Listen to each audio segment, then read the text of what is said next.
Guys, we're back in Westeros, and Westeros got just a little bit more colorful. But with that being said, on today's video, we're going to talk about this character here, Corlys Velaryon. We're going to talk about his character, the fact that it caused the whole controversy, they changed his color, and all of that. And we're really going to dive deep into the nature of this character, because I think this might be the coolest character in House of the Dragons, aside from Daemon, of course. Without further ado, let's dive into the main point, the main issue at hand, the color swap. So when they first announced this character, I had no idea who he was. I saw that it was a whole controversy about him and the fact that he was changed from being white to black. And the creators did it because of diversity, but fans are also saying that don't change the character, man. Like, if he's white, he's white. But, you know, in a fantasy world where dragons are flying and all these things are happening, we draw the line at skin tone color, which has almost nothing to do with his character. Granted, I will say I did do my research and I found out that his hair color and his eye color is supposed to match that of the Targaryens, because the Velaryons and the Targaryens both come from Old Valyria and they both have that same heritage, so they look alike. So we all know the Targaryens do that inbreeding, sister, cousin, uncle, all that good shit, right? We know that's how they keep their bloodline pure.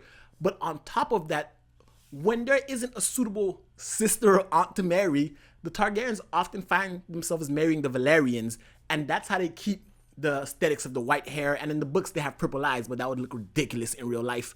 But that's how they keep their bloodline pure, and they mix with the Velaryons. Now, you're not supposed to be able to tell Velaryons and Targaryens apart, except for the fact that Targaryens can ride dragons because of their blood or DNA, and Velaryons not necessarily. Because you see, back when Old Valyria went up in smokes, the Targaryens jumped on their dragons and they left before all that happened, while the Velaryons themselves are not dragon riders. They're more shit people. Like, they're not pirates, but they're more like, fuck it, they're pirates, right? They sell ships, trade. They're not pirates. They use ships, sell ships, trade. Like, the sea's their thing. That's like their calling card. If the Targaryens rule the skies, the Velaryons rule the sea. And people often call the Velaryons the second family after the Targaryens. So you could see why they have such a close alliance and why they would kind of interbreed with each other. So when the character of Corlys came and he's blackly black with white hair, it's like, how's this gonna work? But I do like the fact that he's in here and he's black. And we see how it works, because he married Rhaenys and they have mixed kids. At this point, those kids are half white, half black. If they marry a Targaryen, that kid's going to be 3/4 white. And you can see how the Targaryen bloodline can go back to looking white. So it doesn't necessarily affect the main storyline at all. And the fact that they decided to make a cool character black, like they chose a character who's important, but not like useless, because Corlys Velaryon, which is the focus of this video, is arguably one of, if not the most powerful man in Westeros. Granted, he ain't got no dragons, but you know the old saying, a Lannister always pays their debts, and how Highgarden and those guys were always rich. Well, their money pales in comparison to Corlys. Corlys has sailed across the world. He's the only man in Westeros that has gone farther than the Dothraki Plains, farther than any other man in recorded history has gone.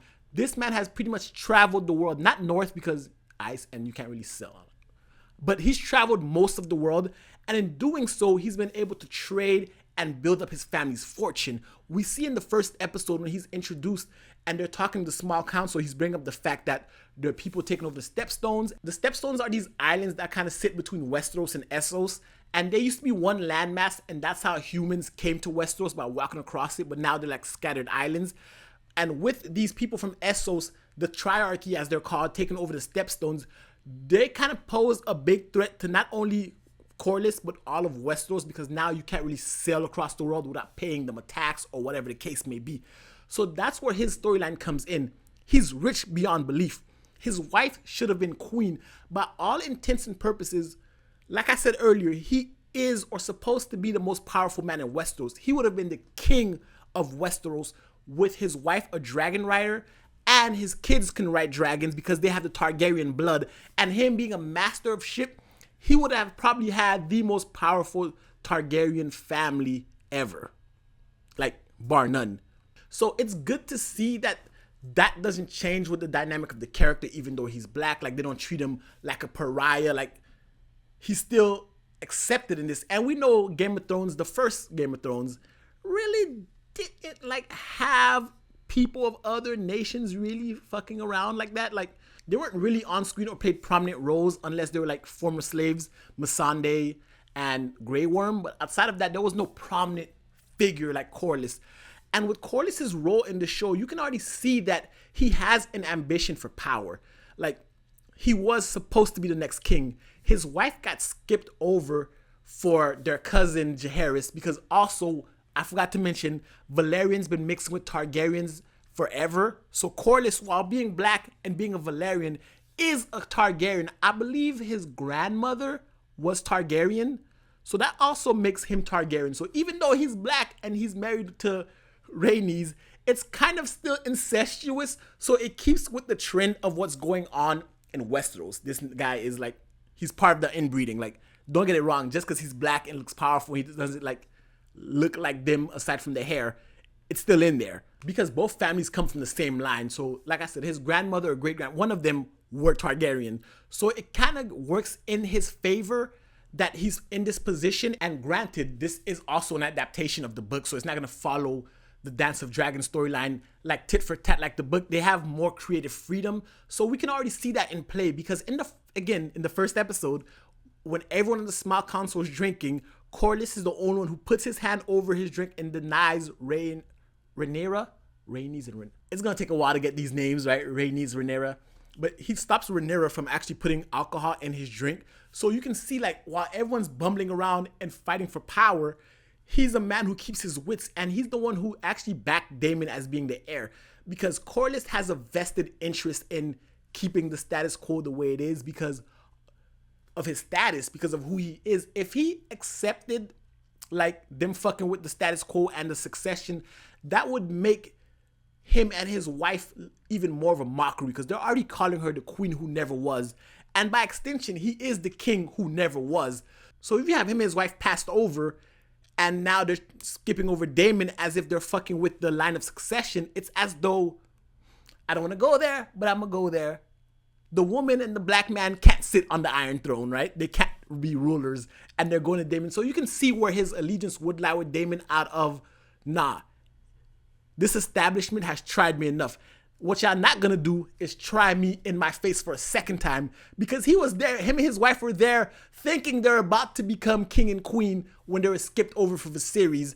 And now Viserys is skipping Daemon over for his daughter Rhaenyra, which is like, this man couldn't even wait a whole generation. Like, his cousin, the rightful queen, who is the eldest child of the heir to the old King Jaehaerys, so therefore she should have been queen, was skipped over. And what do? You give it to your daughter, saying like, you know, we skip women when it was my turn to be king, but now that I'm king, like, my daughter's king.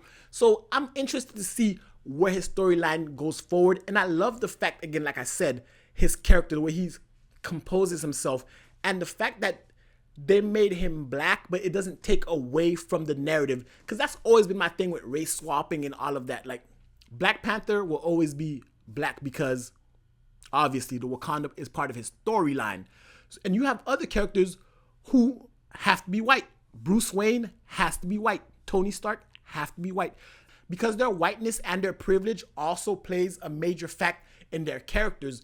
Bruce Wayne is Batman because of his privilege. Tony Stark is Iron Man because of his privilege. So therefore, T'Challa is black because of the African heritage and Wakanda. But when a character like Corlys comes around, being white or black doesn't necessarily affect the whole story. Granted, I understand it's supposed to be part of the inbreeding of Targaryens, but of course, with genetics, black man, white wife, kids are half and half. Therefore, when their kids have kids with a Targaryen, that kid's gonna be 1/4 black. And you can see how, like, the DNA can dilute itself to be more dominantly white, and the kids can always be white. Like, the 1-drop rule that says if you have 1 drop of blood, you're black is bullshit, first of all, because it's all about your dominant traits, and the dominant traits of the Velaryons and the Targaryens are white hair, so it's checked already. And of course, the black pigmentation will get diluted over time if they keep interbreeding and mixing with Targaryens and Velaryons and they go back and forth and all this incest happening, it's going to be diluted, so it doesn't play a factor when it comes to the actualization of the characters. I mean, I don't know what the outrage was about. If it's about the inbreeding with Targaryens, like if you do a basic third grade science chart XXXY and you apply that to hair or skin color, it's the same thing. So it's not a big deal. The big deal is the representation, the fact that he's a powerful black man who's not a slave, who is the richest guy in Westeros, who is a major player, whose wife has a dragon, whose kids have dragons.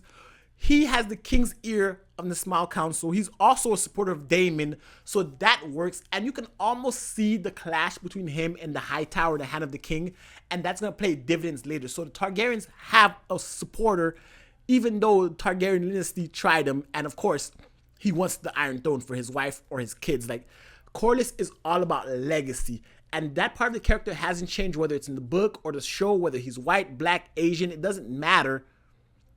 That's the core nature of the character. That is the most important thing about the character, and that's why I think Corlys Velaryon is by far the most badass character after Daemon we've seen thus far in the show. Anyway, guys, that's my thoughts on Corlys Velaryon. I'd love to hear your thoughts about him in the comment section below.